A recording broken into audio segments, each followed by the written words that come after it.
Come on.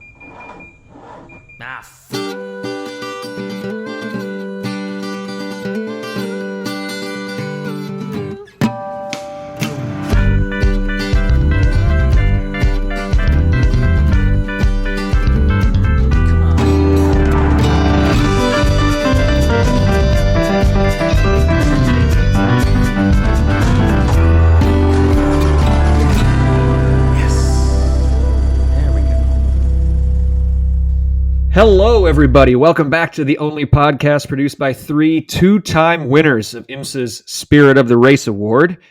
You're listening to the Check Engine Podcast. We're hosted on Anchor.fm, and we are streamed worldwide on all those platforms you use to listen to your favorite podcasts. Nick, Andrew, and Tristan are here, as per usual. Guys, I really wish we could get a more consistent cadence for the listeners this summer, but there's just so much shit going on. Yeah, I started playing a lot of Minecraft. Did you? Not a lot, but I did start playing Minecraft. That's why you can't record? Yes. Mining and crafting. No, I did start playing Minecraft. I don't get it, man. Like you don't get the appeal? I don't really get it. It's weird, and also like it's clearly a children's game, right? Which is cool. Everyone in the world plays Minecraft, apparently. I'm the last one. I have not played it once. I'll say then you are the last one. The last two. But it is an odd game. Like, there's not a very rewarding cycle. You know what I mean? Because you have to mine to craft, and then you have to craft what with in order to mine. And then none of that matters because some kid who's been on the server for like 30 years at this point somehow has this giant like map size castle, and you're like, wow, I just built like a cabin. And I feel like it would be the perfect game for Claire and her non-competitive spirit. No, well, all right. See, that's where you're wrong. It's incredibly competitive. You think? I know, like it's all internal pressure though, right? Because you build like this house or, like a mud hut, and that's cool to survive, to survive the night. Then you build like your first little house, and then you are traversing the map just somewhere out in the middle of nowhere. And there's this like seventh wonder of the world that's like massively tall and as wide as you can see from like one point on the map. And you're like, ah, shit. Yeah, so there's no actual scoreboard that says that person wins, though. That's just you. No, but the scoreboard is the edifice itself. Yeah, people will tell you that giant scoreboard. Yeah, and then they tell you your house sucks, and then you feel small. So it's a big dick swinging contest, is what it is. Yeah, absolutely. And what you got to remember is you're getting absolutely obliterated by someone who goes to middle school. You know what, though? That's with everything else we've got going on.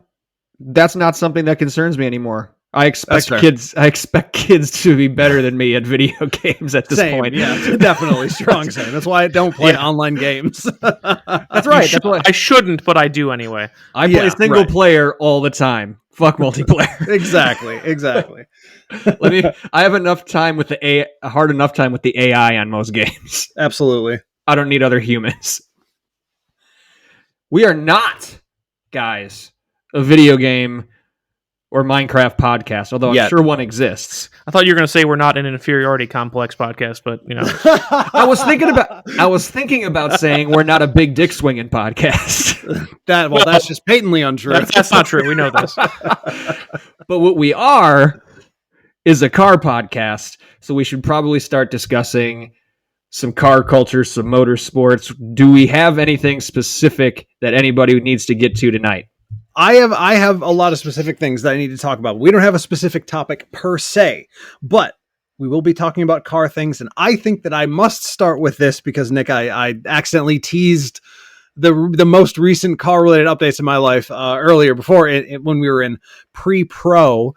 But so here's the deal. We're continually in pre-pro. Yeah, exactly. Industry term, folks. Don't worry about it. Don't worry about it. So here's the deal. Last week, Friday, a young woman I work with, it was her last day, and she turned all her stuff in, was ready to leave the building, Literally had all her bags packed. And she went out to her car. We're like, oh, the big goodbye. Oh man, thanks. It was such a good year. What a crazy year. All that shit. And she comes and knocks on the door like 30 seconds later and finds a coworker of mine and asks him to go out with her to her car and listen to it because it's making a funny noise. So he comes and gets me, and I hate the conversations that start like this. You're a car guy, right? And I'm like, ugh. You do a car podcast. You know everything about cars. Well, it's the same as you're a computer guy, right? Yeah, it's exactly. Always very similar. So my instinct is to immediately say no, to which they always say, you have a car podcast, don't you? And then I go, what is it? So go out and listen to the car. She turns it on. They're like, oh, you have a hole in your muffler. Clearly you have a hole in your muffler. Go take it to a Midas or whatever. Go do that. And so we're standing by the driver's side window as you do. We go to walk around the car and see that the pipe is hanging below the car, touching the ground. And we're like, okay, all right, well, hold on. Don't go anywhere yet. You don't have a hole in your muffler. It's just broken completely. And she was like, oh no, what am I going to do? It's like, okay, it's not a big deal. We'll tie it up, get some rope, tie it up to the heat shielding on the bottom. You'll be able to drive to a shop. Just take it to the shop. They should be able to maybe even patch the hole here. But as I go to get under the car, and it was a Honda Pilot, so it was like, reasonably, you could like comfortably crawl underneath it, thank God. I realized something. There was about an 18-inch gap between one end of the pipe and the bottom of the header. And I was like, are you fucking kidding me? So what? We go inside and we look at the security tapes. And we go back outside and we look underneath the car. We have her back it up. And there are tool marks on the ground where the both ends of the missing chunk of the pipe was. Someone drove into the parking lot in an Acura MDX of that matching year, the exact same car but Acura, cut out her fucking catalytic converter and stole the shit. No way. Yes. Your Twitter commentary was fabulous, though. From a school, I did post that on Twitter, yeah. From a school parking lot. Yep. Whoa. So that was big. So I'm guessing you turned the tape into the police. Do we have any sort of all that stuff? Nothing yet? to do. Nothing to do, really. So that was last Friday. Whoa. Now, last night, as I'm walking out of the building, I see a new coworker who just started last week standing by a pile of broken glass, looking somewhat disheartened. And so I go to, there's another one of my colleagues standing outside. So I walk over to her and I'm like, what's going on out here? She's like, oh, she just got her car stolen. And I was like, what? What the fuck? So for people who aren't aware, in the city of Milwaukee, there's like a massive, massive rash of specifically Hyundai and Kia car thefts. So it's any Kia 2011 or newer, any Hyundai 2015 or newer. And the explanation that I've read about it is essentially that the shock sensor on the car alarm is not set sensitively enough. So you can pop the rear window, either one of the rear passenger windows, crawl into the car and hotwire it. So her car got stolen yesterday. However, why was it not my car? Because my car has the proximity key. So they cased it. They pulled into the parking lot in a stolen Kia Seltos, cased my car, realized they couldn't steal it because to steal the push-button start car, you have to have a USB stick. And I guess they just didn't have it. Ooh. So lucky. They cased my car, didn't take it, went up to hers, popped the back window, started it in, I was probably about 50 seconds, and drove off in 2 stolen cars. Jesus. So, you said it was a Kia, so it's not the same. It's probably not the same people. What do you mean? Like the same. Oh no, it's probably not the same people that stole the catalytic converter and the And group of probably I think not. different people there. Yeah. Yeah, Same it's group of probably bandits. Yeah, exactly. So, I mean, I'm kind of at the point where I don't know what to do because I have the job I have. I can feed myself a continuous loop of the security feed on my car. Like if I park it in the parking spot that I know is directly in front of a camera, I can do that. But even if they do go and try to steal my car, what do I do? Do I run out and try to stop them? That seems like a good way to get shot. I know most people are doing this because it's easy and it's low risk. I think if you appear, they'll probably try to get out of there. That was also my thought. You But, might not okay, even so- need to so- step outside. Like open the door and yell, "Hey!" And then Yeah, maybe. they I might don't just take off. But so that's the thing, right? That's the first question. The second one is, so I was telling people at work this, and like, most common response I got is that's what you get for buying foreign. I was like, What? fuck off. What are you talking about?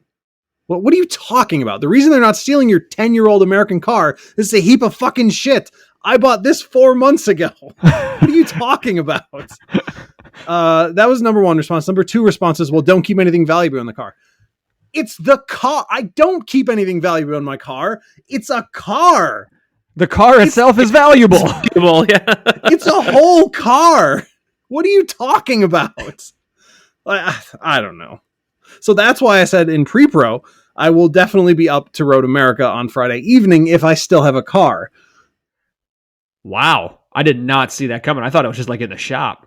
Isn't the police department handing out like free steering locks and stuff? They ran out. I'm sure. They ran out, and also I thought about that. Like, do I go buy a stupid club or something? And I've decided that no, I don't feel it necessary for them to take an extra 5 seconds to steal my car. If they're popping the ignition lock on the car in 20 seconds, you think you think a club is gonna stop them. I just watched them do this. Here's what you used to be able to do that doesn't really work anymore. But you wish it would be great if you could just yank the distributor. I know, or the It's battery like, or something. Haha, good luck. Disconnect the battery. Just There you reset go. your clock every time. That's have to- actually a really good point. They'd have to pop the hood and get back underneath there and fix it before they could leave. That's not a bad idea, but are they just going to wreck the car if, you know what I mean, like destroy the interior if they can't get it started or something? I don't know. I've never thought to steal a car, so I don't know what my thought process would be if I can't get it started. Probably Yeah, just no leave. idea. I don't know. Is it dumb to not get a steering wheel lock? I don't think so. You guys tell me. I don't think so. No, I probably would, but I guess I just don't know how much extra time it actually does add. I don't know. Probably not enough to make a difference, in my opinion. But then again, I don't know anything. I don't know. I think the battery idea is a good one.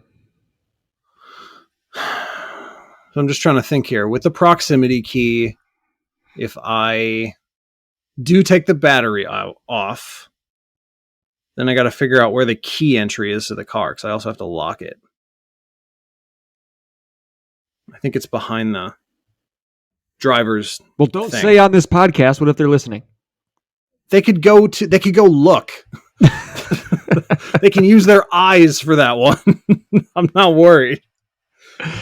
I don't know. I feel like I'm not doing enough, but then again, what really can I do? Park it under the camera. Disconnect the battery. Basically. So, I mean, I guess again, never having boosted a car or run a criminal organization, I don't know what the mindset is. Do you think they are just have it earmarked and are going to come back later? Or do you think it's like, oh, we just hit that lot. We've done that area a bit. We need to move on to the next score. I don't know how criminals think. I can't imagine they stay in the same spot for too long. I don't know. Like how many Maybe- times maybe, they want to, maybe next month. like how many Could times, be. or at least consecutively. Like, yeah, maybe in 6 months they'll try it again. But I don't know. Like how many times do you keep running the same risk? Like Well, you don't want to go exactly. until you get caught, because then you're caught.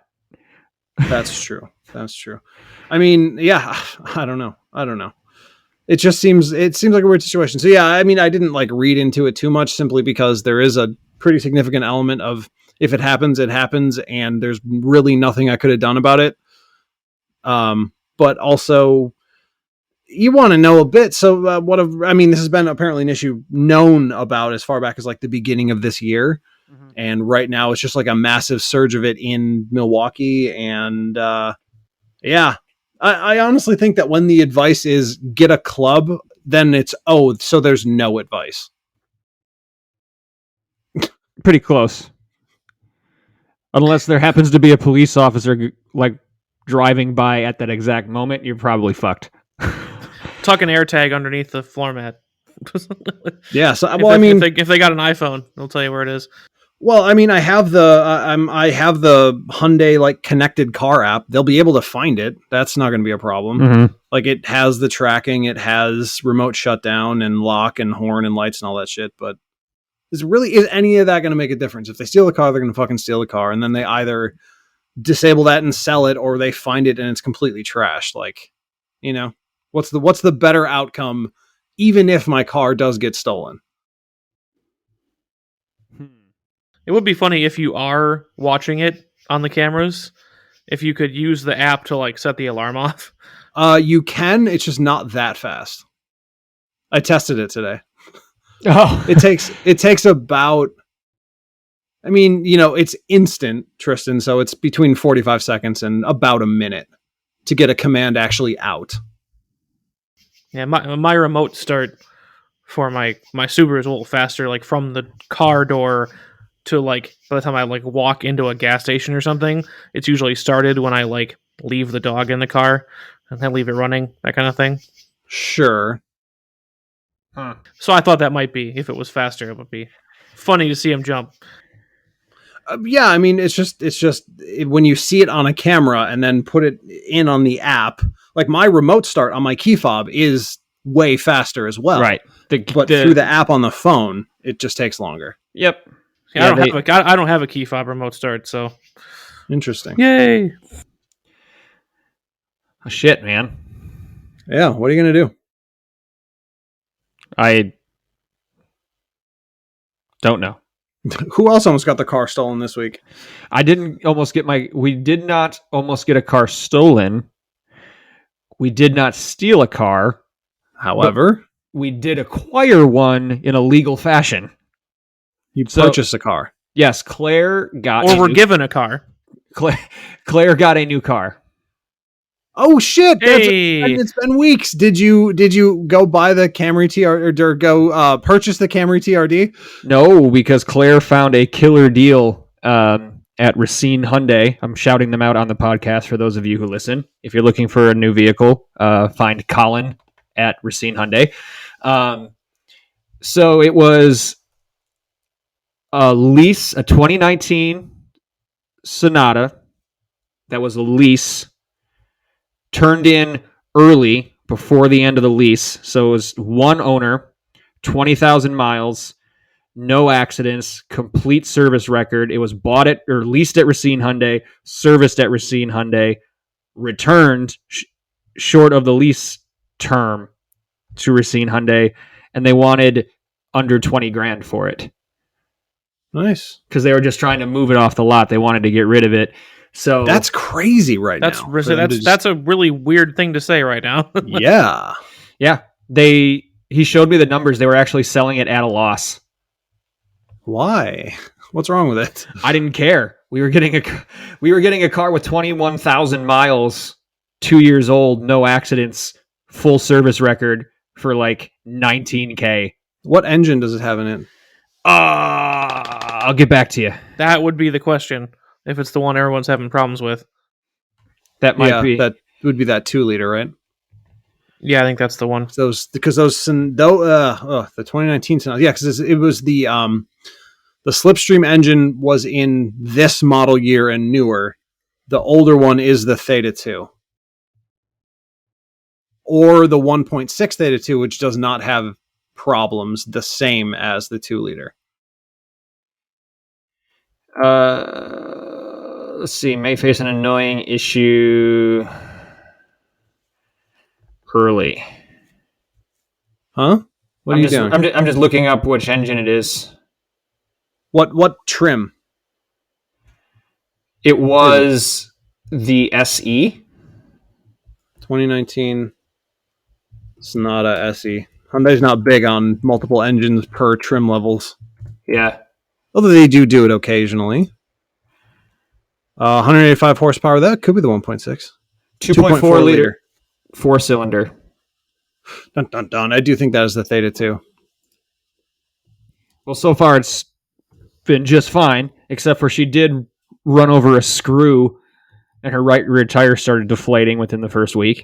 Yeah, that exact same thing happened to me. Exact same damn thing. Like immediately within a day, like the pressure sensor came on. I'm like, well, come on, really? They sold us. That's why they wanted to get rid of it so fast, is that they were selling it with fault. But it, like, she literally had like a machine screw in it that she just picked up on the highway, like that was this long. For people who can't see, on an audio medium, is probably 3 inches long. It's funny. I when I bought my new tires when I was down in Georgia, we went to Lowe's and I parked in the parking lot and I get out of the car and I seen this glint and I was like parked a half inch from my tire was like this giant galvanized nail. Yeah. And I almost did the thing where you get new tires and immediately put a hole in them. Thing in the thing. Yeah, we patched it. Everything's fine now. It was just getting to the point where her 2013 had like almost 160,000 on it, and just every little thing keeps popping up. Like we'd go get it checked out for one issue, that's fixed. Another day, another issue, and there were still these shorts that were happening with the taillights on her 2013, like where the running light was on one side but not the other, and then the brake light would come on but not the other. And it's like for the amount, for the quote probably to have someone try to run wires through the thing, it was going to be equal to, if not more than, the Kelley Blue Book value. So I just told Claire I would start looking right now. Like, it's probably about that time. And she found this thing within a day. And like 3 days later, we were driving home with a 2019 Sonata. So she's super happy. Same color, white. She loves her white cars. Two-tone interior, kind of a light gray, dark gray interior. It's quiet. It doesn't pull. She's like, oh, this is how a car is supposed to work. It's awesome. So we're really excited about it. Oh, nice. Good. Yeah. Still got to find someone to drive the Camry TRD for me, though. I can still go drive one. That's true. You could still go do that. It's a lot of talk. It's a lot of talk and not a lot of driving it, so I don't have to do it unless in case it sucks. You didn't give me a time when I had to get it done, Andrew. You just said go do it. ASAP. Yeah, shield me from the consequences of my own decisions. Next week. I will go drive one next week. Oh, shit. I'm actually hyped for that. You have no idea. After, I'll find a dealership that has one on the lot, and I will go drive one next week. Here's what you do. After you go Road in, America. you give the guy the sob story. You're like, listen, I got my Focus ST here. It's a great car. I love it. But my fiance is pregnant, and we just need something a little bigger. I got my eye on that TRD. I just need a little more room for that car seat in the back. That's all I'm looking for. A little more room for that car seat. I love taking the cart up to Road America. Blah, you give him the whole thing, so he thinks you're respectable and serious. Yeah, serious. Then they let you Serious. drive it, and you never call him again. It's a perfect first date, really. Mm-hmm. That's exactly what I'm going to do. All right, let's talk some fucking racing. Hold on. I got two things. Sorry, I gotta do two things. I got too excited. So first thing is very short. It's back to kind of a neat car news thing. Ooh. I saw something that I died laughing at. Like just uncontrollable, sitting in the car, not guffawing, but just unstoppable chuckling for way too long. I was driving past Andrew, my favorite car. The Honda Element. Yes, but on the back, all of the Honda Element badges had been removed, and in their place had been replaced with Hummer badges, and it said Hummer 1/2. That's pretty funny, actually. I couldn't handle it. That's pretty funny. That person is clever. Yes. So that's a short one. And I'm going to do a short one real quick, as long as we're doing short 2 ones. inches. The last time we were up racing at Road America, we saw a smart car rolling around the carousel camp area that was actually painted like the Little Tykes car, the red with the yellow top. I've seen that. That is more common than you think. I've only seen it, and I've only seen it on Google Images. I've never seen it in the flesh. I saw it rolling around, and I screamed at the top of my lungs. First thing out of my mouth, "That's the dream!" So okay, go, Trista. So just to follow up on yours, I saw mine. The one that I saw at the North Avenue McDonald's over by Mayfair Mall one time, and the guy driving it was walking back to his car as I was walking in, and I saw him, like, the keys come out and it unlocks the smart car. I go, "Nice," and he goes, "I know, right?" I know, right? It's so smug. Yeah. No, like enthused that someone else enjoyed his car. Like, I know, right? Great. I love this thing. So that was funny that you saw one of those. That was one of my more positive car interactions over the years. What are the chances that was not the same guy? That's honestly a good question. That's a good question. Pretty low. Yeah. I would say it's pretty low. Gotta be pretty low. But so then number 2 is a little more serious. In our gift cars episode, I made a critical error. Oh no!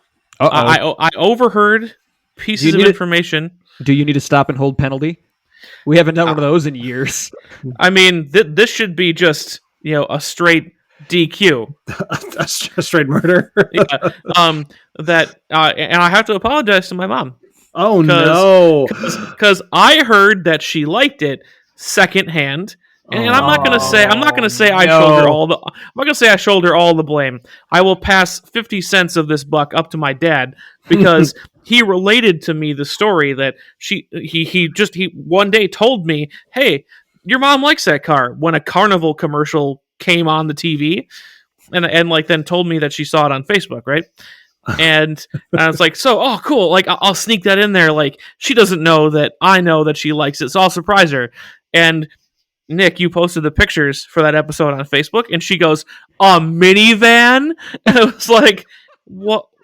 I thought you liked it. I was blindsided because I thought she liked it. So we have to issue an official retraction for that. My mom does not want a minivan. She does, however, want an e-tron GT. I will post what a shift. Whoa, yeah. I will post an e-tron GT then on Facebook in that album. It is, quote, one of, in her mind, I don't necessarily disagree. I like the looks of it a lot, but in her words, one of the most beautiful cars she has ever seen. The e-tron? Yep, the GT specifically, not the SUV. But yeah. Oh yeah, that's right. I forget that's the Taycan cousin. Yeah. Car naming is so dumb. So it was yes, an official retraction and apology corner. Wow. Hey, we never claimed to be pros. Can't believe you do that to your own mother. Oh. However, the context was when I spoke to her that she said that would be great to drive down to Florida for the wedding in. So okay. If I was her, I wouldn't even show up to the wedding now. Wouldn't be the only one. Oh, sorry, man. I didn't mean for this to get serious. Come on. Come on. All right. Had to get him off my back somehow. Guilt works. So, as long as we're good, can we talk about some other miscellaneous shit then before? But speaking of my car, perhaps soon to be departed from me, not by my own choice, forcibly separated. Yeah. I don't know if I've talked about this in the podcast before. We've talked about the Santa Cruz before, but have we talked about the fact that I think I actually want one bad enough to maybe think I might have bought the wrong car? I think you were in wait and see mode before. I don't know if you've actually made that statement on a microphone yet. Then it's progressed. Granted, I still have not seen one in person, but as I've made the joke many times before on this very podcast, buying a pickup truck in your middle age is a sure sign of low T, which I stand by. However, I feel like, I don't know, I think the Santa Cruz might be a really cool truck. I like it. It's if I had reason for more payload, then I would see the advantage over my Outback. But as we were discussing, I think like the towing rating is actually the same. The towing I thought was way higher and the payload was lower. The towing is 5,500. Okay, yeah. So maybe the payload on the Outback is somehow higher, even though you can't. There's not an open back or something like that. I do think that is the case. Yes. Yeah, but it was I'm happy with the towing on the Outback, and I don't need the space of a truck. But if I was carrying around things that wouldn't fit inside a car often, but I didn't want to go to like a an actual like body on frame ish truck sized item. I think it looks great. I like the interior too, which is the biggest thing for me actually. Yeah. But here's my thing with it actually, like as it progresses more. I think truck is a misnomer. I think truck is what you would call it to sell it in America, or I'm sorry, sport adventure vehicle. How could I miss that dumb shit? It's a Ute. It's a baby Ute. And I 100%. Really want it because it comes with the good N engine. Like it's not detuned or untuned or anything. It has full-time all-wheel drive. And even though I haven't seen one, I really think that this thing is fucking cool. The only thing I'm not really a fan of is like the hidden headlight thing they're doing, where I love it. The lights are kind of hidden in the grill slats. Huge fan. That's okay. To each his own. I'm not a fan of it. I guess my question to you is, do you have need to pickup truck? No. Nope. So then why? That's the same reason I got rid of my Colorado. Is like, and you towed. And I didn't tow often enough to even justify it. Like I towed 6 times, 8 times a year. There was no reason that I would require this. I mean, especially because now this entire house has been fully remodeled. There is a next to zero chance that we ever do significant work in this house again. But yeah, I don't know. I just think it's really cool. So, I mean, would potentially trade in Meg's Kona? No, instead of your Elantra? Actually, on that topic, it is officially for her potentially Tucson acquisition month. Ah, really? She put down a deposit on a Tucson hybrid several months ago at this point. I don't even remember what month it was. It might have been May. And allegedly it's coming in this month. So she may end up with a new car shortly. Man, big month for her. New car for the new baby. The baby. Yeah, exactly that. Where are we on Baby Watch 2021? You're sitting here, so I'm assuming the baby has not arrived. Correct. It's not happening at this moment. But the honest answer is, I mean, we are almost at the point where it could be any time. Like we're very, very close. So cool. So exciting. I'm very excited. Just a follow up on our Santa Cruz discussion. Without any explanation, the Hyundai website says 3,500 to 5,500 pounds.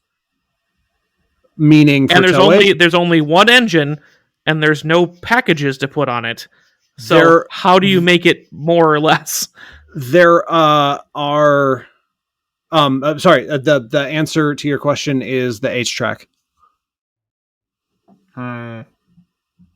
Not every trim of this car has all-wheel drive. And that is the difference in the tow rating. Oh, there you go. So if it was all-wheel drive like I would get, it would match my Outback for towing, and exactly pound for pound. But it has like 800 pounds more payload. Oh, So gotcha. that's Gotcha. yes. So yes, that's that. I think that's what I was talking about. I remember that conversation. I was like, it's so similar, and it's more in the way I don't need, or I would be very tempted. Right, and it's very small too. I think it's significantly smaller than the. Yeah. Maybe not significantly, but it is smaller than Because I was joking with you. Great, thanks. You showed me this, and I, just bought my Outback last year, and now I want this. Yeah. And it's like, there's no need for it. You're fine, actually. Yeah. There literally is no need for this car. I would almost certainly never use it. I just think that it's fucking cool, and I like cool shit, and I think this is cool shit. It's cool. Agreed. The shape of it is cool. My only knock is the headlights, and my only question for you is, if you don't need to use it for truck stuff, meh. Oh, no, it's not necessary. Not denying it's not a great vehicle that is ugly, or that, not saying any of that. It's just, if you don't need it. Oh, no, anyway. no, I thought there was going to be more to that. No, I completely agree with you. I'm not saying I would trade in my car unless it gets stolen, and then I don't have a choice because then I don't have a car. Let that be the fallback. So Andrew looks at the security camera and sees that they're taking his Elantra, and he's like, Santa Cruz time. And he says, "God bless you, sir." Well done. Thank you very much. I accept that this gift must pass from me to you. That's awesome. No, I that's just kind of where I am with it. And I don't know why. It's almost like Nick. I'm sure you can probably relate to this at this point. It's like when you see. It's exactly the same as when you see like a new guitar, and you have no need for it, and you have no reason to get it, but you're like, I really want that. Like, yep. I want it like right now. Yep, exactly. Just because it's cool. Same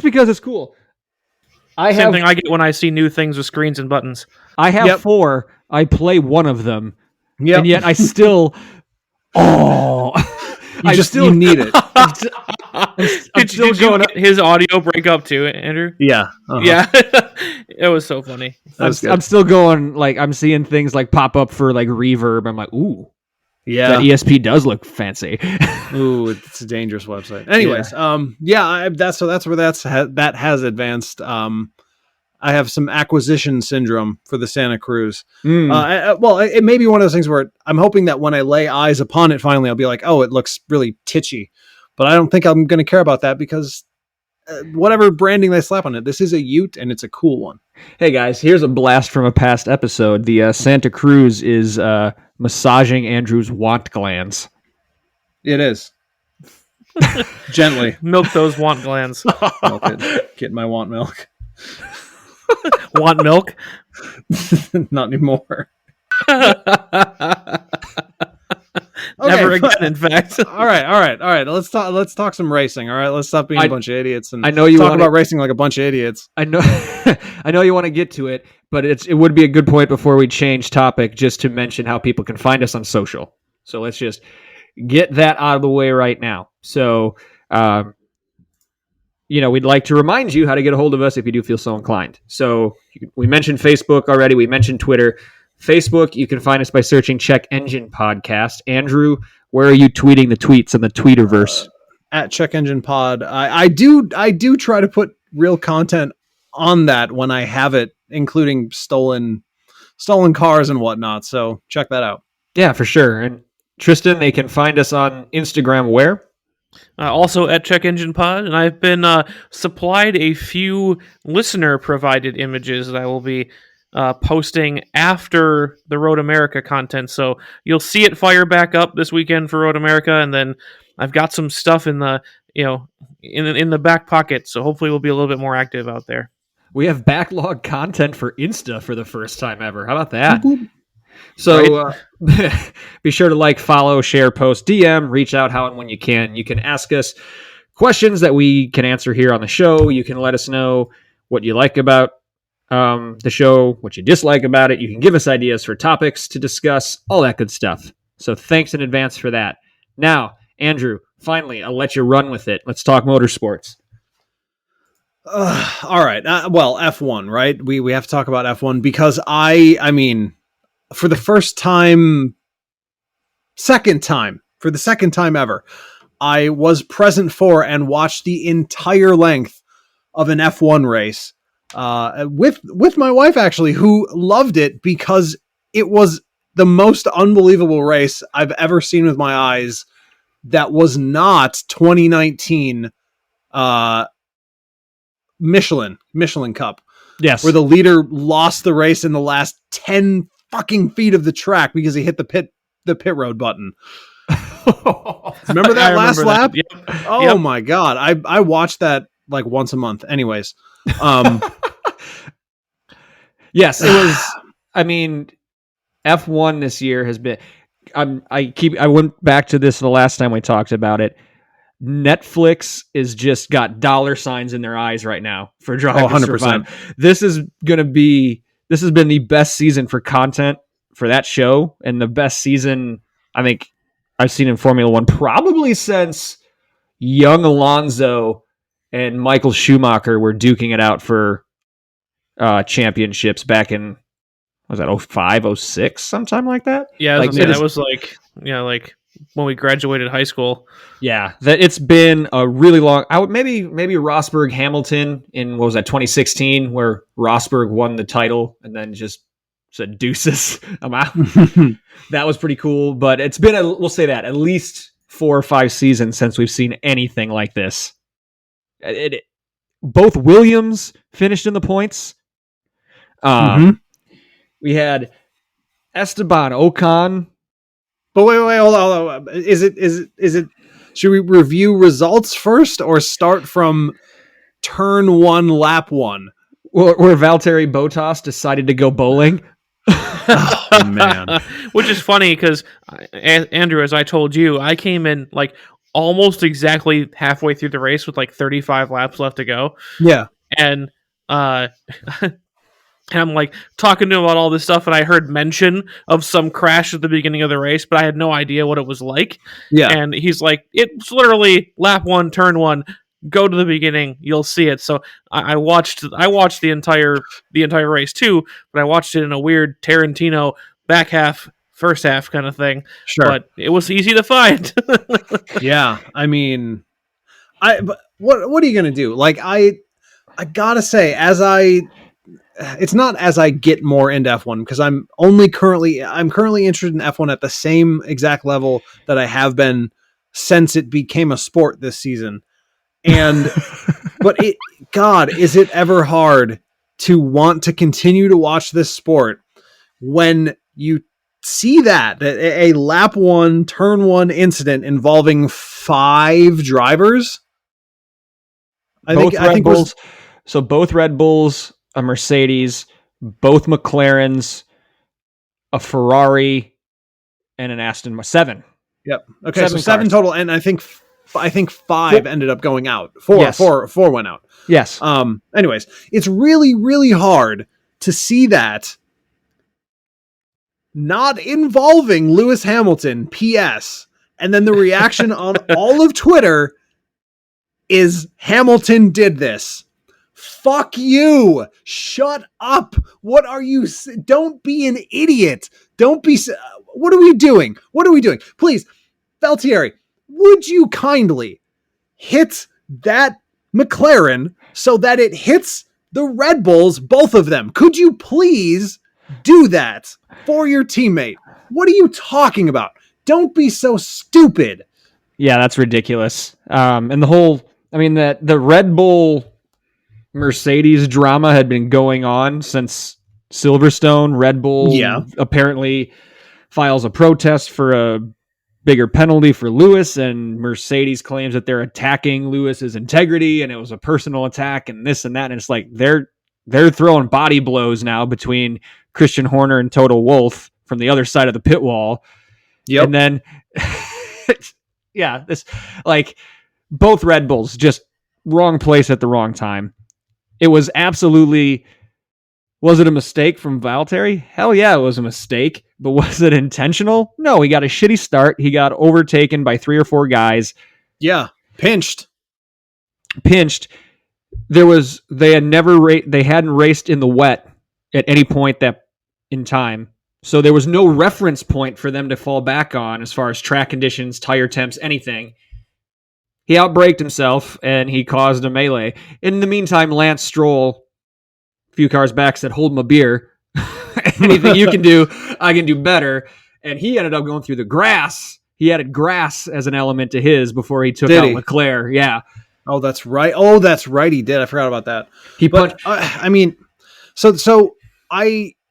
I actually have a little bit of a conspiracy theory about this, about the Red Bull sniping at Mercedes so aggressively. And it didn't reveal itself until after this last race the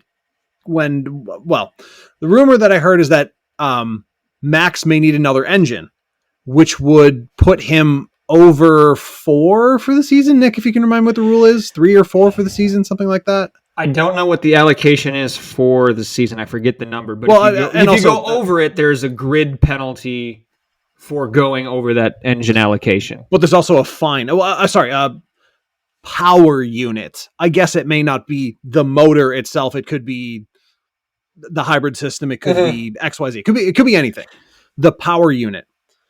So anyways, my conspiracy theory is this: Red Bull is so pissed because they did not save enough money for spare parts. So they're now drastically over budget, trying to play with money they don't have to replace a power unit for their championship leading driver, because what they had to do in order to field a car that was beating Mercedes handedly for 3 to 4 weeks is hyper engineer one car.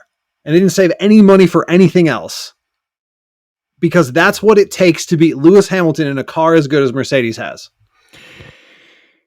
I will say, I think, given the opportunity that Red Bull and Verstappen has this year, which is the best chance that anyone's had to take out Lewis since Rosberg was in, Mr. Mateschitz, who runs Red Bull, will find the money. That's not an issue. I would think so, but I'm just saying, I don't know. I thought F1 also had like rules on adding in money, or is the cost cap this year or next year? I don't even know. I think it's next year. Even know. I think next year is the cost cap. I don't believe it's this year, but again, we're not pros. I could be wrong. Yeah, I'll try to look it up here. But yeah, I think that might be what we're seeing here. That Red Bull has put everything into this, as well they should, right? They have a really, really good driver. I still love Max Verstappen. He's just had like the worst luck in 2 races of back-to-back, just shit luck completely. But here you go, Andrew. I looked it up. I think this is what it takes. What was that? Formula One teams will operate under a new $145 million budget cap in 2021. Oh, so you could be onto something there. Especially, they said the accident, the Silverstone accident, was like a $2 million price tag on Verstappen's car, which is just, for them, that's nothing. But for me, that's just like unfathomable. Yeah, right here. Oh, right here. Yeah. Oh, yes. Validate me. Oh, validate my conspiracies. Right here. GPfans.com, the super reliable website. Bottas blunder cost Red Bull another power unit. Yep. 2 jamming races, counting costs due to power unit damage. We've lost another engine. They both face so Verstappen and Perez. Sorry, my mistake. They already had lost Verstappen's power unit. They also lost Sergio Perez's power unit. Oh, really? Yes. Well, shit. Ooh, crazy. Okay, crazy. Yes. So that now I'm doubling down on my conspiracy theory. That is absolutely what happened. They put all their money into making really, really good cars, and they are running so hard up against that cost cap they're worried they might lose it all. Like, what happens if they go over? What happens? I'm sure there'll be some sort of penalty. Should be a fine. Financial or otherwise? I don't know. My guess is there's going to be financial, but if they were running at probably close to double this budget anyway, so it's almost like the luxury tax in the NBA. Like if you go over the cap, you got to pay an extra fine. But if like teams are willing to spend it to go win, like I would imagine Red Bull Racing and Christian Horner have a blank check until late November of 2021 just to try to bring this championship home before the new regulations and the new cars come into play. So I'm on F1 here. So what I want to figure out what it is. What I want to talk about real quick about this race before we get into the finishing order. We didn't even talk about the fact that they left Hamilton out on intermediates after the track dried. Which was hysterical. Yes. the next moment that was. I had one some of the weirdest, eeriest things I've ever seen, just to see one car sitting under the lights waiting to go. It was so awesome. Here from Autosport, their headline was Hamilton's Hungary solo start a good or bad look for F1? That was one of the coolest optics I've ever seen in my life. Mm-hmm. And it looked amazing. And I will say this. Total team blunder, obviously, leaving him out there. But they recovered pretty nicely as a team. One, it shows why Lewis Hamilton gets all the praise that he does. Because he still came back to finish on the podium. Like, he still... If he hadn't been held up behind Alonso, who did a fantastic job of driving defensively, that dude, in his old age, 40 years young, that guy is a bulldog, man. Oh, my God. That's what I opened up by telling Andrew. I was like, this is a masterclass in defensive driving right now. Yeah, and he did it. It was total ridiculous. It was total team oriented too. He knew if he held up Hamilton, Hamilton wouldn't catch Ocon. Yep, exactly. If Hamilton 100%. Got Alonso right away, Hamilton probably would have won that race. Still, but also credit the team because Hungary is so tough to pass on. He said a couple of times on the radio, "I can't get around these guys. I can't get around these guys. I can't get close." And he told the team, "Okay, we have to dig deep here." And that first pit stop they brought Hamilton in for, it might have been his only one. Now that I think about it. He was technically 2 stopper after the tires. Am I wrong? I'm trying to figure it out. But that first one they brought him in for, he gained 3 spots. Yes. For being by undercutting by like 1 or 2 laps. He got that Ricardo, was after he got Verstappen, he got I think one of the AlphaTauris, and then he was also that put him perfectly into a gap where he had clear track to make up time. He wasn't out that was in after traffic. The second stop when they put on the fresh mediums. Yes, that was a brilliant timing call from his team there. And obviously give Lewis all the credit in the world for driving his ass off, but crazy. It's for him, it's kind of in, you hate to say it, but it's kind of in for Lewis, it's in the Tom Brady, you don't really even appreciate the actual skill area. Like, the most amazing part of his drive from 14th to 3rd is that he only got to 3rd. Well, second after the disqualification. Well, okay. I mean, we have to talk about that too. Also, but first, here from the F1 actual website, if a breach is identified, 3 forms of penalty are possible. This would be for going over the cap. Oh, okay. The first is a financial penalty. The value of the fine will be determined on a case-by-case basis. The second is a minor sporting penalty, which could be a reprimand, deduction of constructors and or drivers' points, and a ban for a certain number of races, limitations on testing, and or a reduction of their cost cap. The third is the material sporting penalty, which is most serious as it can involve all of the above, plus exclusion from the World Championship. So how's this for a scenario? Christian Horner spends wildly, says, fuck the cost cap. Me and Max are going to go win this deal. They win the championship, and their penalty for going over the cost cap is reduction of driver and constructors points, and then they don't win the championship. So, well, also, by the way, anything above, anything less than 5% is a minor overspend. Anything over that is considered Major. Okay, so 145 million times 5%. So it's another 7-8 million bucks. How much do you think a power unit costs? Maybe about 7-8 million bucks. Just enough. Yeah, enough. Does this sound insane to you, Tristan? Well, it sounds like it's such a to me it's such a widely varying like penalty. Of course. It seems like how exactly they want to screw you today. Like if you went over the cost cap and then like they know that was your last dime and they hit you with the financial penalty and you can't race next year, like okay, cool. Or like they you like Nick said, the scenario where you spend all that money to win and then they go and like disqualify you from the world championship in total. Like even if you win by a bunch where like a points reduction won't get you, they can just say nope. You actually just get disqualified. Here you go. Right. So by the way, the approximate cost of the full shebang, power unit, is about $10.5 million. Ooh, that's a lot. So tell me what if there's salvageable pieces on that?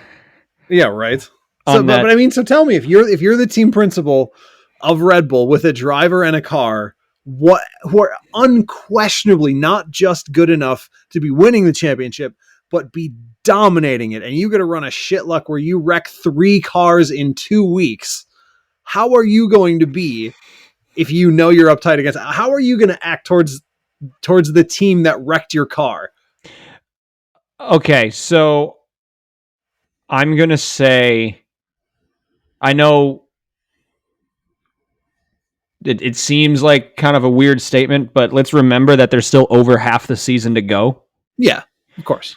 So technically this is the halfway point. There's summer break, but there's still more races on the back end than they've run already. And they've just had 2 just fluky bad. It's not the performance. It's not that there's anything wrong with the car as you have it right now. You were wrong place, wrong time at Hungary. We talked about what happened in Silverstone, racing incident, I guess. Like, I would go to Spa, put my best effort forward. Verstappen's good there. I forget what's after Spa, what the next race is. I would give it a couple races. Dutch. Home Grand Prix for Max. Ooh, baby. That place is going to be all orange. It's going to, Tristan, it's going to be like heaven for you. Let's say the Dutch national teams of anything are always happy. Yeah, always very glad about that. So, we go Belgian, Dutch, Monza, Russian GP for our next 4. So I would probably just see where we're at after Monza. Has Max won a couple? Is the points lead back square? Cool. If Lewis has a run and he's up by 20 some points, okay, yeah, I'm opening up the checkbook. I'm going to risk it. Let's go. Like, that's interesting. I like that idea. But the what's happening right now has not been a performance related issue. It's just been fluky, like, how do you manage that type stuff? So it's no fault of anybody within Red Bull's hallways. It's just I would wait and see. Just give it a couple more events, a couple more races. That's my take. Yeah. Well, let's see. Speaking of Spa, actually. Well, hold on. One thing before we move to Spa. I did not like Seb Vettel when he was at Red Bull. I have grown to like this guy a lot. Yeah, we got to talk about this, actually. I was super happy when he got another podium. He needs it. I was super bummed when they got it taken away, obviously. For more reasons than one, not just like he seems to have matured as a person and he seems like a cool guy. I think he needs it. Like, for as much as he accomplished in his career, he needs these good runs. Like, if he could, like, his swan song as an F1 driver is to kind of pull Aston Martin up towards the grid and build that team up. That'd be a really cool way to go out. So and also all the off the track stuff. I don't know if you guys saw this at Hungary. So a few of the drivers, and Vettel was the most vocal, were speaking out against the human rights issues in Hungary. I guess the government there voted against rights for gay marriage and stuff earlier this summer. Something about that, yeah. So Vettel came with a rainbow helmet. He was wearing a rainbow mask. During the national anthem, he had a rainbow pride t-shirt on, all of which F1 officials were telling him to take off. And he basically came out and said, "Find me all you want. I don't care. I'm standing up for what's right." So Good on Seb Vettel for that. I've always liked him. Yeah, he names his cars every year. Yes. Yep. Do you know what he named the car this year? It actually says it on the top of his dash. So if you see that, I don't know that actually. So joins Aston Martin, obviously heavily associated with the 007 franchise. So this year's car is Honey Rider. Nice. But just about Aston Martin, Lawrence Stroll owns the team. His son Lance drives sometimes. I will say this: Lance Stroll is a better race car driver than 99% of the people on this planet. Yes. Regardless of how many doors his dad opened with the checkbook, he still won in everything going up to Formula One. Right. However, if Lawrence, team owner, who is, by the way, pouring in millions upon millions, they're building themselves a new wind tunnel. They're poaching engineering and top level officials from Red Bull and from Mercedes and McLaren. Like they're coming in like a force of nature. If he is serious about making them a top level team, he may have to make a tough decision and maybe consider not running his son in one of the cars. Because think about it, right? Like, Valtteri is on the edge of losing his Mercedes seat, and Hungary did not help his case. So if Mercedes promotes George Russell up, which is the rumor, to run alongside Lewis next year, Valtteri's out of a ride. Aston Martin runs Mercedes engines, so he's familiar with the power unit. I would think that's a pretty decent lineup, especially with a new car that you've got to build and work with engineers to build a setup around, to have Sebastian Vettel and Valtteri Bottas in your two seats. That sounds good to me. Like, I haven't read or heard anybody throw that scenario out. A lot of people are like, well, it'll just be a swap. Valtteri will go to Williams and Russell will come up. But it's like, hey, what about, like, do we really, like, does Lance Stroll really need to be here? Yeah, that's a good question. I'm trying to remember. Hamilton and Vettel were never on the same team, were they? No. Because Vettel was not. Yeah. Never mind. For some reason, I thought he was at McLaren at the same time, but no. No, that was Alonso. Yeah. For 1 year. Right. Now, anyway. Yeah, I don't know. I just. It probably makes me a bad race fan, but I do not care about his car Vettel's car not having enough fuel left in it at the end of the race. I don't either, but apparently it's a rule. Now, because they have to have enough to take a sample to make sure you're not running trick fuel. And if you don't need a full liter of that to get surely you don't need a full liter of fuel to get an accurate sample. You don't. But F1 requires it from everybody just to keep it fair. Hey, this is what we want. I know. So it's just no, you don't. It's so annoying. You know what they could also do? It's that ticky-tacky shit that I don't like about F1. You know what they could do, which is what they do when I race karts. They do check our fuel on a weekly basis. They have a little probe, and they stick it in the fuel tank. Yep. They don't. Do you have fuel in there to get that? they don't draw anything out. I have less than a liter usually. The gas tank's pretty small. That's true. It gives them a reading. So it really does ruin shit for, like, it ruins the storyline. I can't imagine that even they are super happy about it. Now, is it?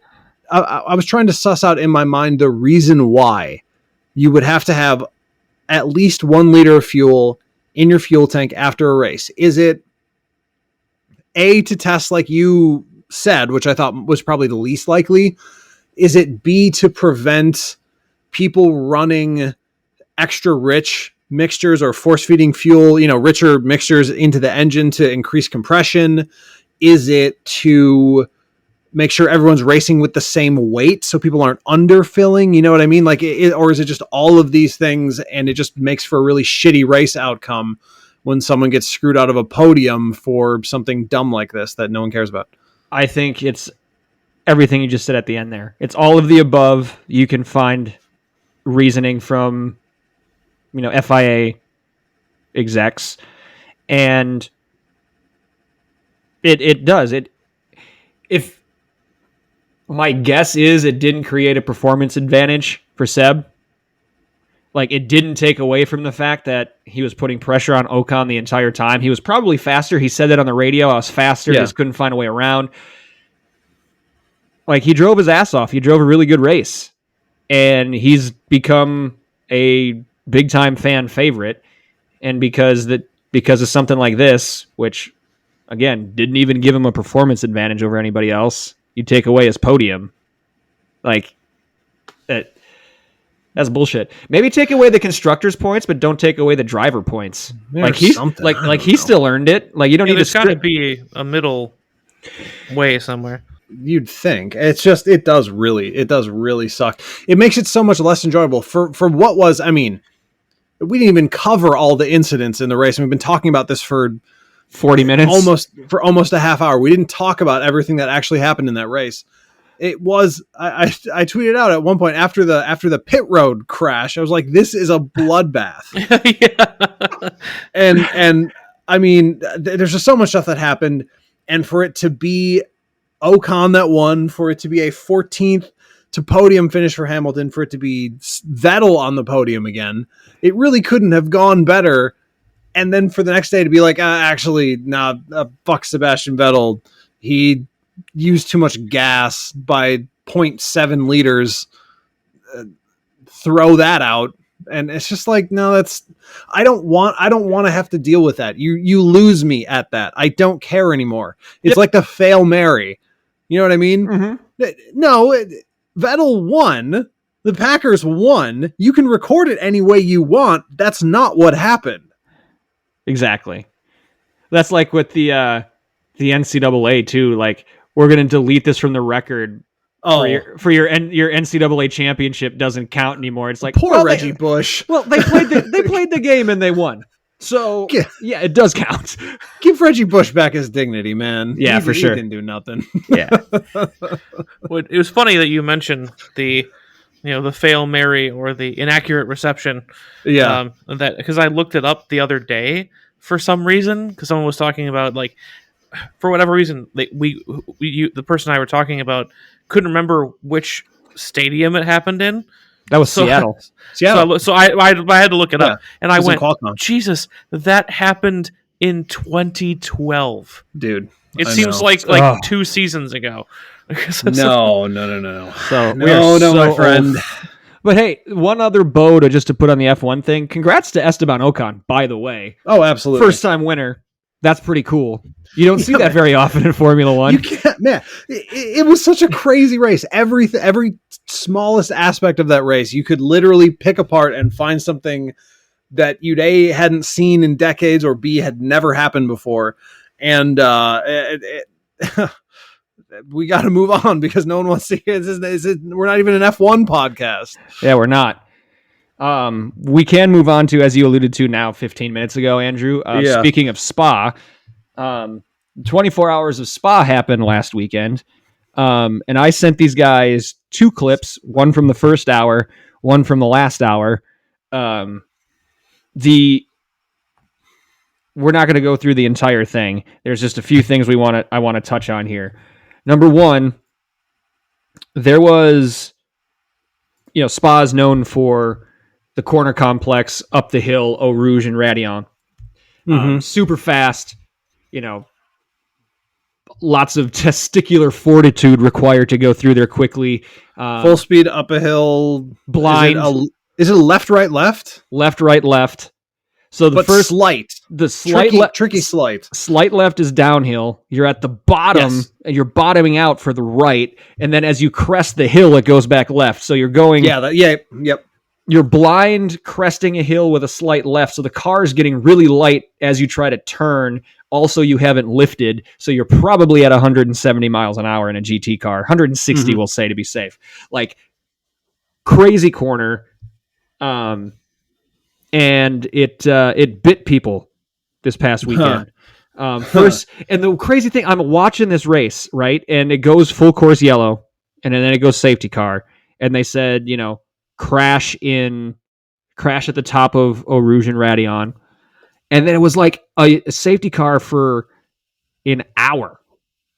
Like, they were behind the safety Those car. are always good. For the longest time. And all They they were kept lapping saying them? was, and all they kept saying was, we need to wait for the barriers to be repaired. And they weren't showing footage of what actually happened. Like, for whatever reason, none of the official broadcast cameras caught this. Crazy. So someone who was sitting up there had a great cell phone video of it, and it was insane. There was a Also, there's no way that's a cell phone video. I hate to nitpick, but Well, that is whatever. not a cell phone. That is a full camera. Well, whatever. It was a fan shot video. Whatever device they were using to shoot it. Yeah. I mean, Maybe it is a we'll phone video. throw it up on Facebook so people know what we're talking about. But this was a scary incident. The reason I'm showing it is because everybody involved is going to be okay. But it was the first Lamborghini came up the hill and hit the tire barrier and careened out in front of traffic and was almost at a dead stop when his teammate just barreled into him at about 160 miles an hour. And then a Ferrari and a Porsche after that. This fan zooms in on the first Lamborghini's engine block that had been completely ripped out of the car and was now sitting on top of the tire barriers on fire. Like, it looked like an absolute war zone. What's so bizarre about this footage? I mean, everyone really should watch it because, again, everyone lived, so it's not like gore or anything. But you see, okay, when you see like a mid-era Michael Bay movie, and he does like the camera shake, and then like a Transformers movie, then a bunch of parts fly across the screen, and you're like, oh, that looks fake. No, that looks like this. Nope, that's this. That's That real. is exactly what this is. It was crazy. The driver of the first Lamborghini, rightfully so, was not rightfully so like he deserved it, but it's not surprising that he was pretty beat up. It was a collarbone break, like a lung puncture and a rib. Not like if it's a spine, it's serious, but not like he's not going to walk again. It was like a stress fracture or something in his spine. Like, all of them are. He was the worst off. Everybody else has been checked and released either at the track or at the hospital the next day. They're all going to drive again at some point. Jack Aitken is going to take him a little longer, obviously, but they're all expected to make full recovery. So yes, it's not gore or macabre. You're not watching anybody lose their life, but we'll post the accident. Glad everybody's okay. But now they're calling for changes to be made to the racetrack because this place has had incidents like this before. Who's they? Other drivers are saying, okay, look, it's about time. Interesting. Like, the zeal has wore off. We've driven it. It's cool. It's super dangerous. Look what can happen. I hope they don't. Personally, like, I get where they're coming from, and safety's got to be paramount, but there's also a ton of, I don't know. I guess I don't have a strong opinion one way or the other yet, so I'll just shut up. But that is something to note, that people are saying, hey, look, we may have to change the configuration over here. I don't know. That seems like a weird solution to the problem for me, because there's unfortunately no reverse footage. So you the first car comes on screen after the first hit, essentially. Right. You don't know if he got hit by another car or if it was because of the track itself. Well, let's think, if he got light, if he ran too far left and hit the barrier and just caught it, you know what I mean? Like, and it flipped him into the wall. Mhm. Like, there's no way to really tell what actually caused the accident.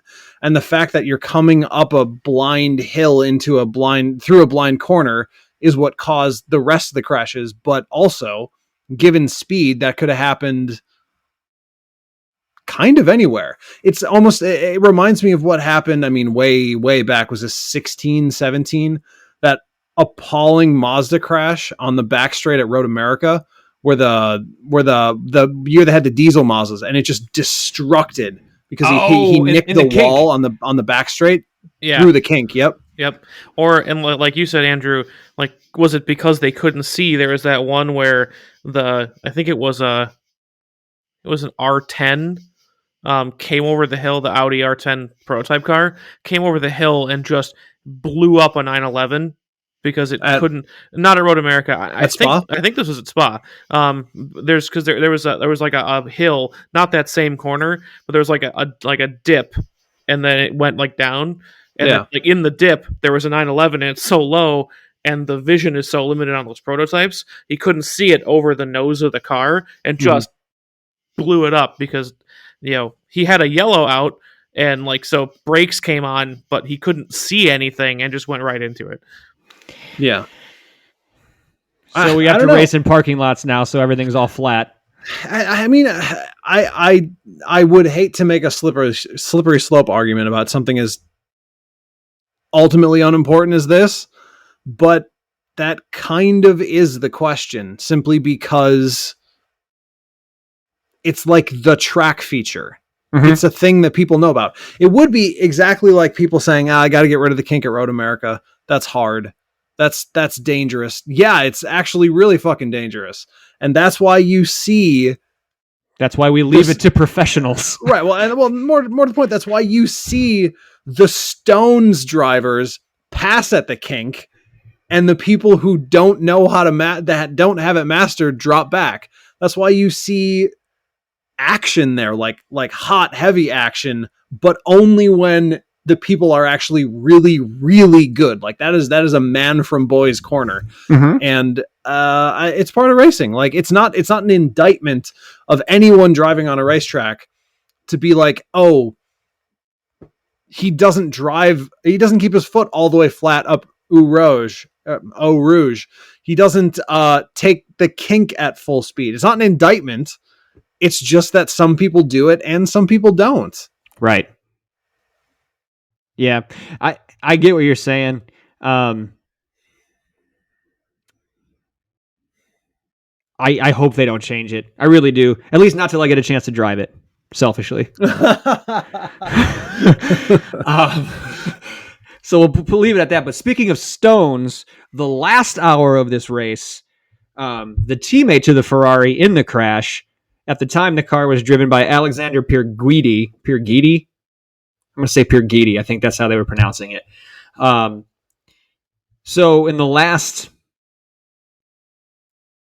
I want to say 30 minutes of this race, absolute downpour happens. So in the turmoil, in the chaos of people trying to get to the pits, people who are caught out on the other side of the track, there's a lot of cars off, all this kind of stuff. So they put out not a safety car, but a full course yellow. And basically what that means is everyone where you're at, just hit the pit limiter. So everyone's going around at pit speed, but it doesn't bunch the field up. Gotcha. For like a NASCAR style, or I guess an American style restart. So, essentially you could pit and maintain your gap and all that kind of thing. And provided you don't fuck up on your pit stop. So the Audi that was in the lead, which by the way, Tristan, was the fastest car in practice, but fucked up in qualifying, started in 54th. out of 58 cars. Whoops. And by like hour 8 was in the top 5. It was incredible. That car was a rocket ship. Oh, they finally made a fast one? Good. But only to lose in the last 10 minutes. Lose. That's a bit harsh. Finish second. If you're not first, you're last. Yeah, right. So that car was up when the green flag finally came out by, I think it was around 9 or 10 seconds with about 30-ish minutes to go. And this Ferrari, Alexander Pierguidi, is just eating up the gap, and coming, and the clock's winding down, and it's like, oh, snap. I've been up for most of the night watching this thing. I was really tired until now, because now I'm like, whoa. Glued to it. Is he actually going to do this? Is he actually going to run this guy down? And he got within a couple of seconds, and it kind of stalled out, and the announcers are like, hey, especially with that spray, well, now your visibility is pretty much nil when you get that close to someone. Like, catching him is one thing, passing him is another. And this guy, and we'll post this video too, I think the corner name is Blanchimont, I want to say, but it's the kink mirrored. It's a blind left-hander instead of a blind right-hander, taken at, if you're good, if you got the stones, basically flat. But and it's not raining. And it's not raining. In the rain, on the outside, this dude makes a pass for the win with about 9 minutes left in a 24-hour race. Like, this was Ayrton Senna-esque, live in infamy, hero pass. Was just absolutely incredible. Like, butt clenching, like, ugh! And the way I think in that clip, it's the exact same as the TV broadcast. So the way they had it set up was like, before corner entry, the cars whiz past the camera and the camera panned, and you're looking at the rear of the cars, and he pulls out and they go around the corner and it's blind. So for that split second until they switch camera feeds, my thought was, both done. Like, there's no way they both made it through there. And sure as shit they did. Holy crap, it was the best pass I have seen in years, considering the situation with the rain, race end, just the track conditions and fatigue, the whole thing. Just a masterful pass. It was so cool. So to me, Nick, that gave me a lot of, like you said, like Ayrton Senna hero pass. Like, obviously my heroes are different Audi drivers. Yeah, and that gives me strong Benoit Trullier passing the Corvette and the Peugeot on the outside, right down to the camera work. Like, they're following them in tail to tail. They're gonna just pass where the camera can traverse. So there's a split second while they cut to the next camera, and immediately after that next camera cut, he swings out around into the runoff and passes both of them on the outside. Right, that was the end of the lap at Le Mans, right? Yeah, like, just after the Porsche 2011, just after Porsche curbs. Yes, coming down to the pit entrance. Yep, and like, just like at speed, does not slow down, and just like, either this is going to end in disaster or I'm going to win this race. And it's just the same vibes for me. Like, you know, he was the last car. He was the last Audi that year. And he's like, I got to win or I got to wreck myself, because like, here it comes. And just the same thing. Like, there's that split second where you're like, oh, they're all dead. That's a Corvette and a Peugeot and an Audi all tangled up in a wall.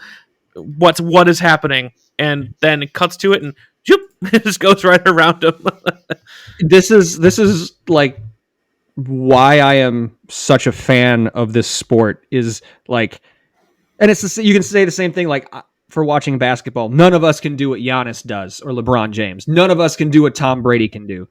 I race karts in a series, regional series. I race on simulators. I consider myself to be a pretty decent driver. There is no way in a million years I could pull that shit off. Like, that, yeah. And I enjoy watching someone who is that good do something that incredible. Like, I think that's the bottom line. It was so cool. So cool. So congrats to Alexander Pierguidi and the Ferrari team on a masterful pass and a 24-hour win. Like, that's a big deal. You win a 24-hour endurance race. Those are big races, and those are tough, just to especially keep driving that long. So, like, again, context, those were GT3 cars. In the U.S., like in IMSA at the 24 Hours of Daytona, if they get a big class, there's maybe 21, 22 of them. There's 58 cars. Which is awesome. That's huge. That's awesome. So to beat 57 others, that's a big deal. Well, 55 after that crash. Well, yeah, 50. Yeah, 50. No. Yeah. But crazy. Speaking of more motorsports, big one for us coming up in just a couple of days. We should probably wrap up by talking about Road America, hey? Dun, dun, dun. Yeah, let's do it. IMSA weekend, Road America. We've got, obviously, the big series, the WeatherTech Championship. All 5 classes will be there because, let's face it, Road America has the room. So DPI, P2, Prototype Challenge, GT Le Mans, and GT Daytona will all be there. Also Michelin Pilot Challenge. Also Lamborghini Super Trofeo, I believe. Or is it Porsche Carrera Cup? It's one of the one-make series. I believe it's Super Trofeo. Yes. Let me look. Let me look. Verify here. I've got the schedule. Oh shit, both. Super Trofeo and Porsche Carrera Cup. Why not? Why choose? Why not? It's Let's a get them both. veritable buffet of motorsports. Why did I not catch that? Obviously, it would be both. It's usually both. And then also an added caveat this year is the Mazda MX-5, which usually produces amazing finishes. A lot of people like it. Well, because they're so small and the straightaways are so long, they treat it like Talladega. Like they're all drafting with each other. Yeah. Up the front stretch and down to turn 5 and after the kink to Canada corner. And usually they're 4 wide at the finish with somebody in the grass, and it's like 0.00004 margin of victory. The shows are great. That actually is a good one to watch at the finish line. Yes. That's one of the few that maybe you want to watch from that front stretch, like by the campsite. Yes, yeah. Anywhere on the front stretch there. Yeah, that's one I'll actually run over to watch from there versus because just kind of down the way from the turn 1 grandstands where you've got a screen.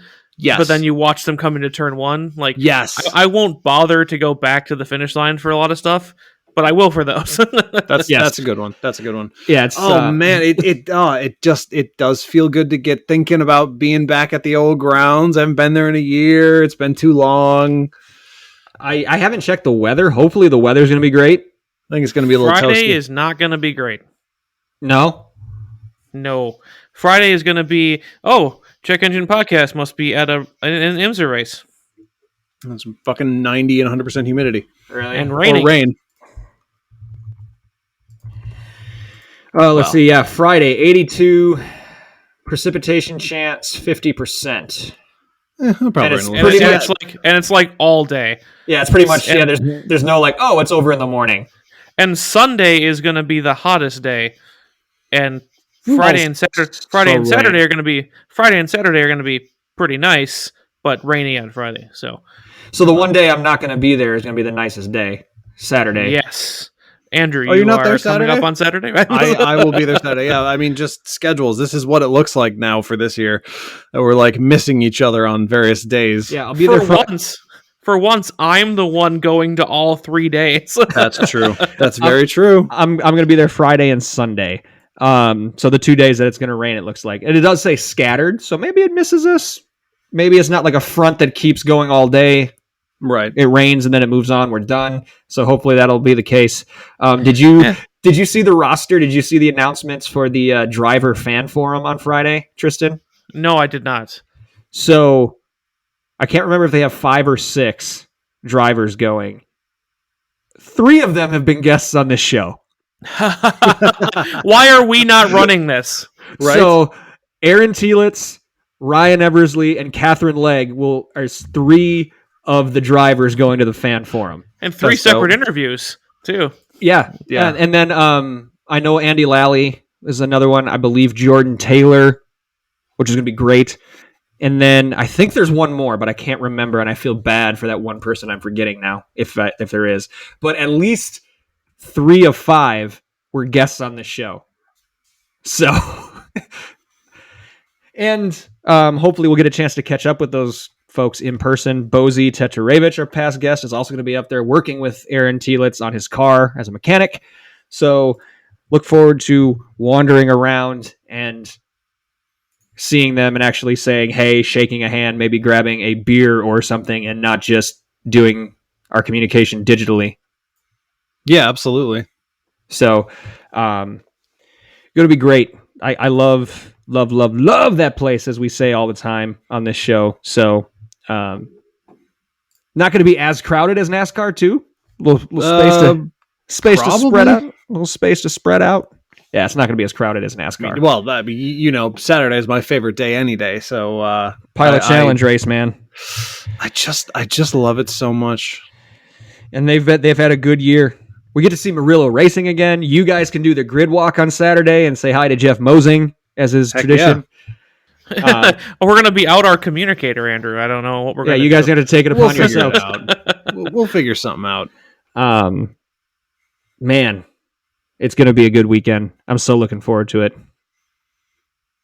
Yeah, man. I really get excited just thinking about it, which is, kind of unusual for me, but it feels like it's been too long, and it feels like I've been missing this, Right, exactly. And I haven't heard, but normally it was Scott Atherton. Now it's going to be John Doonan. Normally IMSA president does the state of the sport address at Road America, where they announce 22 schedules and future happenings and all that kind of stuff. So would like to be a part of that too if they make it open to the public again, like they used to. I think that'd be great. Paddock walk is back, or the grid walk is back. The open paddock, go wander by the trailers, all the stuff that makes IMSA at Road America great is all going to be there this weekend. It's all going to be available. So we, as Tristan said, look on Instagram, look on Facebook, find us on there for content, for posts. Andrew, you didn't go about getting a photo pass this time, did you? No, because I was only going to be up there one day. Got it. So, yeah, man, anything you guys are looking, Andrew, Michelin pilot, Tristan, you said the Mazda race, hopefully Telitz, and we can't spread it out evenly because Catherine Legg and Telitz are in the same class. I was going to say, hopefully all of our guests win, but that's actually impossible. They can all be winners, though.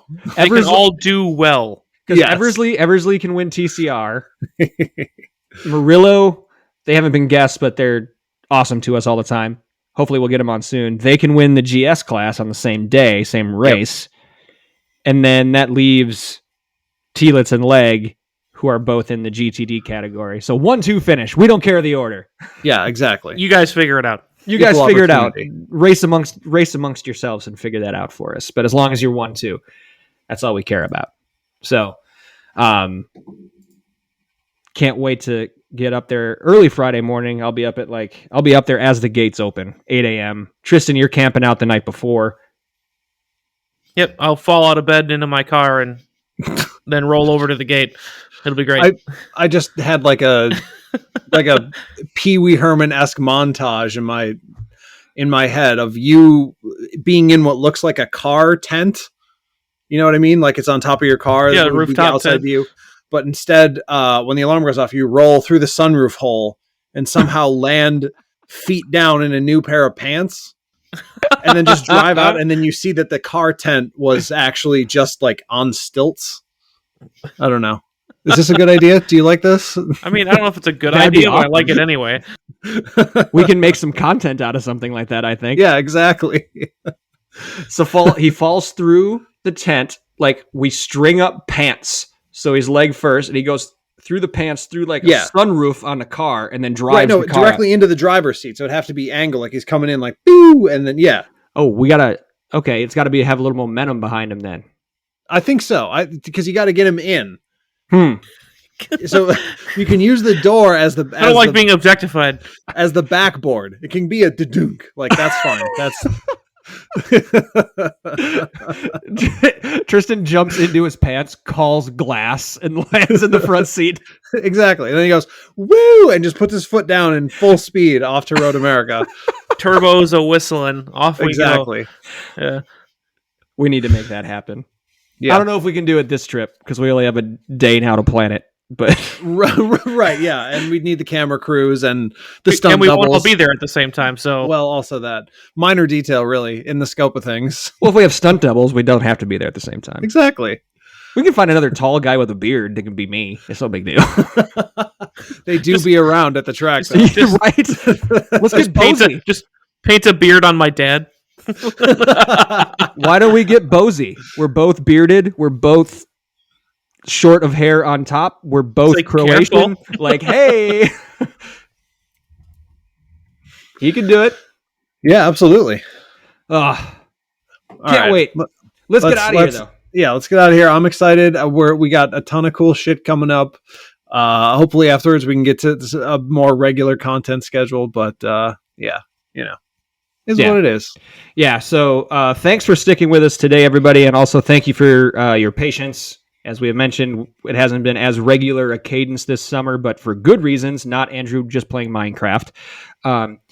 We appreciate you listening. We don't want you just to listen, though. We want to interact with you. We told you how to find us on social. While you're listening on your favorite streaming platform, leave us a review there, preferably a good one, and or hit that subscribe button. It's free, and you'll get notified of any new content we put out. If you're really into what we're doing, you want to support us monetarily, you now only have two options for that because the merchandise window is closed for now. So for those of you who what are you doing? You missed it. For now. For now, we'll see how it goes. We might bring it back again. But for those of you who did purchase in the last couple of weeks, thank you. The items are being produced as we speak and are shipping mid-August. So within another week or so of us releasing this episode. So if you didn't buy merch, but you still want to support us somehow, you can go to patreon.com/CheckEnginePodcast or hit the support button at anchor.fm/CheckEnginePodcast. Thank you in advance for that. So who or what are we thanking before we get out of here? I will start as per usual, I guess, and I'll just thank you guys because as much as you say it's not necessarily my fault because I haven't been sitting around playing Minecraft the whole time. It basically is my fault that we haven't been able to record on time. So thanks for putting up with that, you guys. Sorry that if you're wondering where I'm looking off screen, I'm hearing a noise. I'm wondering if I'm about to be killed. I am very much. Sorry. I'm hearing a weird noise from the vent fan, and I'm wondering if a critter is about to bust through and just fuck my shit up completely. Or maybe someone's trying to steal your car and got lost. And they're just so what it sounds like is something is gently fingering the flaps at the end of the run, the vent run. So that's the guy that's trying to distract you while there's someone in the driveway taking your car. Oh shit, you're probably right. You're looking in the vent. In the meantime, your car is being driven away. Well, if a full woodchuck comes out of that thing, I'm gonna scream. One full woodchuck. Exactly. Great content, though. Absolutely. Yeah, you'd have to release the video then. Tristan, who or what are you thanking? I'm gonna kind of stick in the same vein. I'm gonna thank you guys, not for podcast reasons. As we kind of jokingly alluded to earlier in the podcast, it has been a challenging time for my wedding planning. What with the Rona hanging around, and things have been moved and rescheduled and bumped around for the last year and a half, and you guys have kind of hung around with it. And we're gonna do it one more time, down to fully replanning it, tear it all down, try again. So to tear it all down, try again, and move it up by a month. So you guys are champions for sticking with that. So thank you guys. It'll all be over soon. Anything for you, buddy? We be in right now. Anything for you? Yeah, we'll just roll with it. I would like to circle back to the top of the show and just give a shout out and thank you to Colin at Racine Hyundai. We came in late. It was, Claire was working until 7 and then went in to test drive and look at this car. The showroom closes there, I think, at 9. We were there well past 9 doing paperwork. It was obvious that everybody there wanted to get out of there, as there were other salespeople leaving. But the folks who took care of us specifically at Racine Hyundai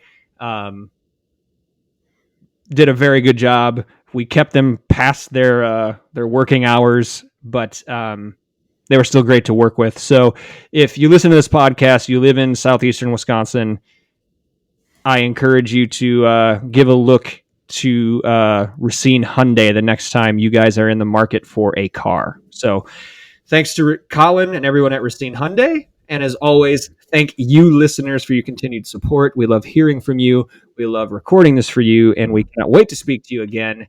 Until then, after Road America, take care.